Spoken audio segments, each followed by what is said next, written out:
Les Misérables de Victor Hugo, tome 1, Fantine. Livre premier, Injuste. Chapitre 1. Monsieur Myriel. En 1815, monsieur Charles-François Bienvenu Myriel était évêque de Digne. C'était un vieillard d'environ 75 ans. Il occupait le siège de Digne depuis 1806. Quoique ce détail ne touche en aucune manière au fond même de ce que nous avons à raconter, il n'est peut-être pas inutile, ne fût-ce que pour être exact en tout, d'indiquer ici les bruits et les propos qui avaient couru sur son compte au moment où il était arrivé dans le diocèse. Vrai ou faux, ce qu'on dit des hommes tient souvent autant de place dans leur vie et surtout dans leur destinée que ce qu'ils font. Monsieur Myriel était fils d'un conseiller au Parlement d'Aix, noblesse de robe. On contait de lui que son père, le réservant pour hériter de sa charge, l'avait marié de fort bonne heure, à 18 ou 20 ans, suivant un usage assez répandu dans les familles parlementaires. Charles Myriel, nonobstant ce mariage, avait, disait-on, beaucoup fait parler de lui. Il était bien fait de sa personne, quoique d'assez petite taille, élégant, gracieux, spirituel. Toute la première partie de sa vie avait été donnée au monde et aux galanteries. La Révolution survint, les événements se précipitèrent, les familles parlementaires décimées, chassées, traquées, se dispersèrent. Monsieur Charles Myriel, dès les premiers jours de la Révolution, émigra en Italie. Sa femme y mourut d'une maladie de poitrine dont elle était atteinte depuis longtemps.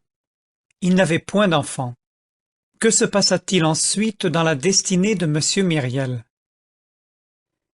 L'écroulement de l'ancienne société française, la chute de sa propre famille, les tragiques spectacles de 93, plus effrayants encore peut-être pour les immigrés qui le voyaient de loin avec le grossissement de l'épouvante, firent-ils germer en lui des idées de renoncement et de solitude.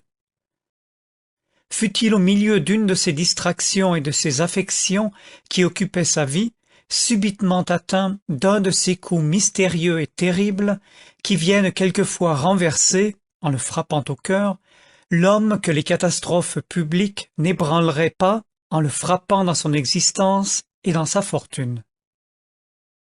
Nul n'aurait pu le dire. Tout ce qu'on savait, c'est que lorsqu'il revint d'Italie, il était prêtre. En 1804, M. Myriel était curé de Brignoles. Il était déjà vieux et vivait dans une retraite profonde. Vers l'époque du couronnement, une petite affaire de sa cure, on ne sait plus trop quoi, l'amena à Paris. Entre autres personnes puissantes, il alla solliciter pour ses paroissiens monsieur le cardinal Fesch. Un jour que l'empereur était venu faire visite à son oncle, le digne curé, qui attendait dans l'antichambre, se trouva sur le passage de sa majesté. Napoléon, se voyant regardé avec une certaine curiosité par ce vieillard, se retourna et dit brusquement: « Quel est ce bonhomme qui me regarde ?» Sire, dit M. Myriel, vous regardez un bonhomme, et moi je regarde un grand homme. Chacun de nous peut profiter. L'empereur, le soir même, demanda au cardinal le nom de ce curé, et quelque temps après, M. Myriel fut tout surpris d'apprendre qu'il était nommé évêque de Digne. Qu'y avait-il de vrai, du reste, dans les récits qu'on faisait sur la première partie de la vie de M. Myriel? Personne ne le savait.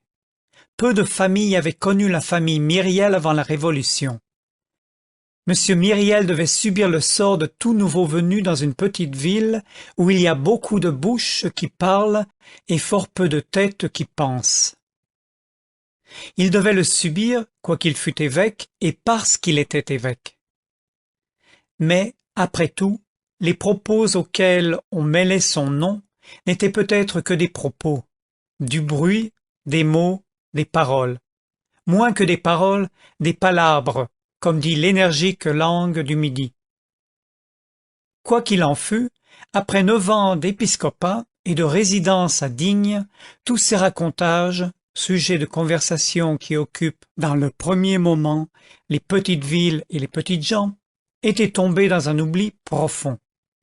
Personne n'eût osé en parler, personne n'eût même osé s'en souvenir. M. Myriel était arrivé à Digne accompagné d'une vieille fille, mademoiselle Baptistine, qui était sa sœur et qui avait 10 ans de moins que lui.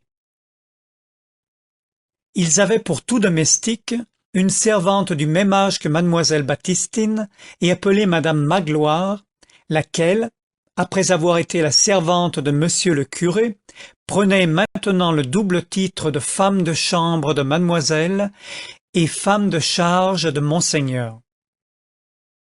Mademoiselle Baptistine était une personne longue, pâle, mince, douce. Elle réalisait l'idéal de ce qu'exprime le mot respectable, car il semble qu'il soit nécessaire qu'une femme soit mère pour être vénérable.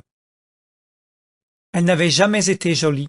Toute sa vie, qui n'avait été qu'une suite de saintes œuvres, avait fini par mettre sur elle une sorte de blancheur et de clarté.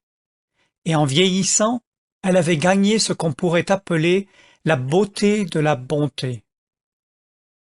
Ce qui avait été de la maigreur dans sa jeunesse était devenu, dans sa maturité, de la transparence. Et cette diaphanéité laissait voir l'ange. C'était une âme plus encore que ce n'était une vierge. Sa personne semblait faite d'ombre, à peine assez de corps pour qu'il y eût là un sexe, un peu de matière contenant une lueur, de grands yeux toujours baissés, un prétexte pour qu'une âme reste sur la terre.